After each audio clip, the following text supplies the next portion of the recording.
Welcome to first lesson of Section 4 Ottoman Rule and Modernization. In this lesson, we will explore Palestine under Ottoman rule, a period that spanned nearly 4 centuries, from 1517 to the collapse of the Ottoman Empire in 1917. During this time, Palestine witnessed significant changes in its administration, society, and economy. We will also examine the Tanzimat reforms of the 19th century, aimed at modernizing the empire and their impact on Palestinian life.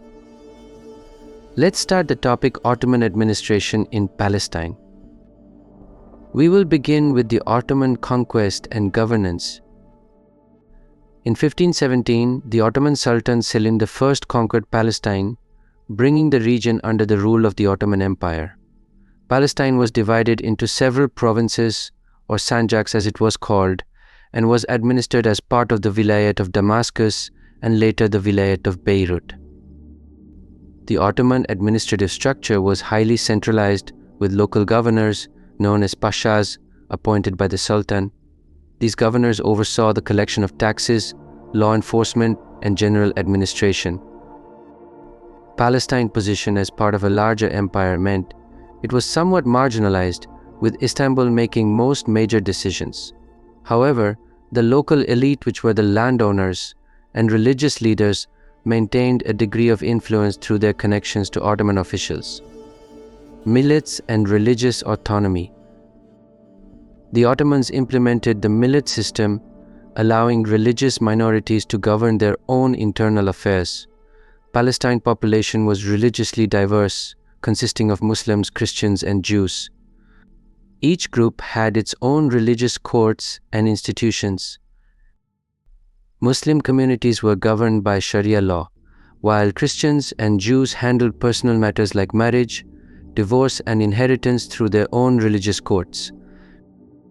This system provided a degree of autonomy, but also reinforced divisions among the various religious groups, as each community operated under distinct legal and social frameworks.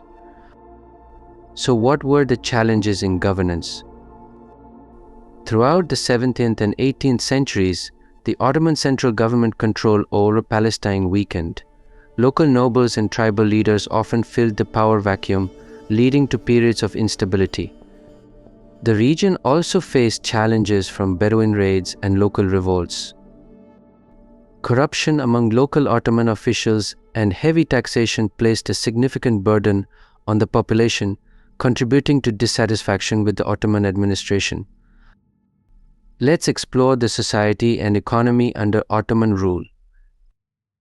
We will start with rural society and land ownership.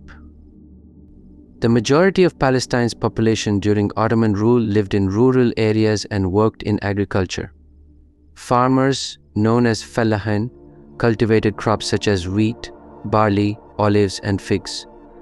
However, land ownership was concentrated in the hands of a few wealthy landowners effendi, creating a system of tenant farming. The mulk or private land, waqf or religious endowment land, and miri or state-owned land systems defined the structure of land ownership.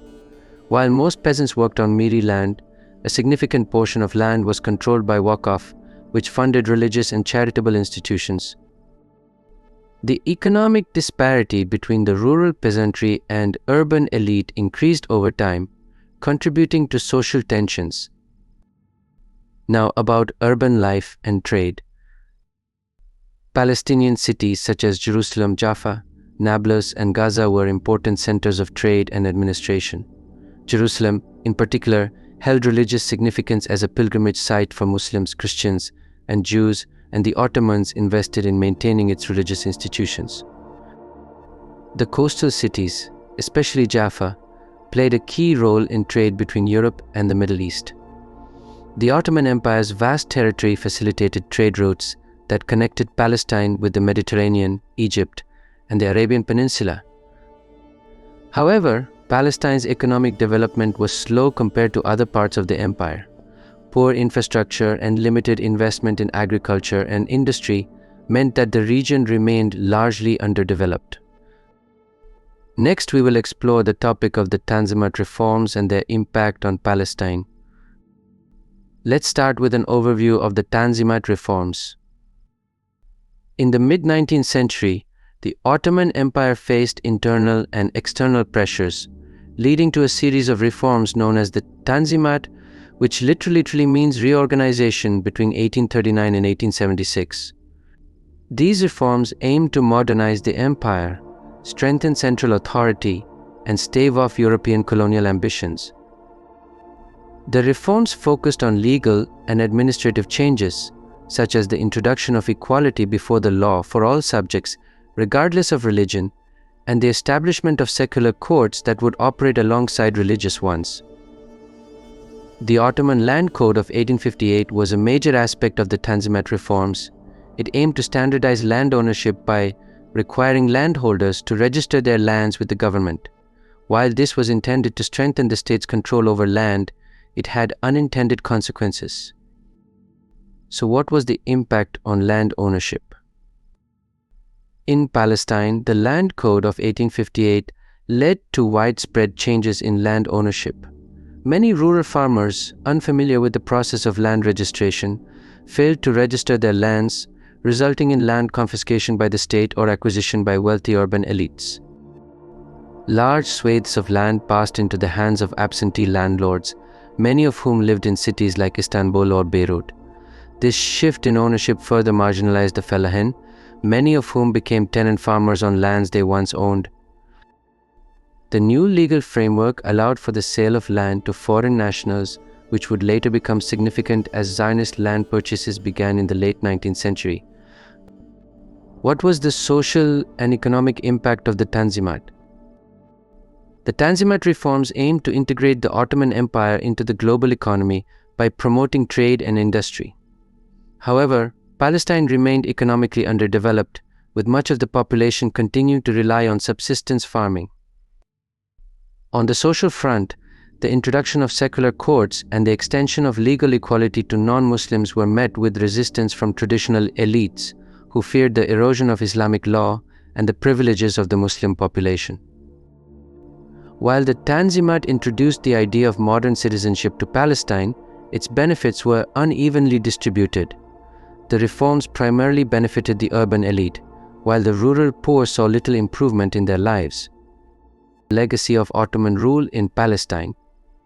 Cultural and architectural influence. The Ottoman Empire left a lasting cultural and architectural legacy in Palestine. The restoration and construction of religious sites in Jerusalem were particularly significant, with the Dome of the Rock and Al-Aqsa Mosque receiving major renovations under Ottoman rule. Ottoman architecture also influenced the design of public buildings, mosques, and bathhouses in cities like Jerusalem and Jaffa, with a blend of Islamic and Byzantine architectural elements. Political and social legacy. By the end of the 19th century, Ottoman control over Palestine had weakened due to internal corruption, foreign interference, and nationalist movements within the empire.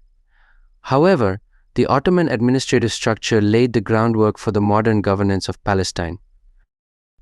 The land reforms of the Tanzimat period, though initially intended to modernize the empire, inadvertently set the stage for future conflicts over land ownership and foreign influence in Palestine. These issues would become critical in the decades leading up to World War I and the eventual British Mandate. It's time to conclude our lesson. Palestine under Ottoman rule was marked by significant changes in its administration, society, and economy. While the Ottoman Empire provided stability for centuries, it also imposed heavy taxation and centralized control, which often alienated local populations. The Tanzimat reforms, though well-intentioned, had mixed effects, modernizing certain aspects of society while exacerbating social and economic inequalities. As we move forward, these developments laid the foundation for the changes that would occur during the British Mandate and the rise of nationalist movements in the early 20th century.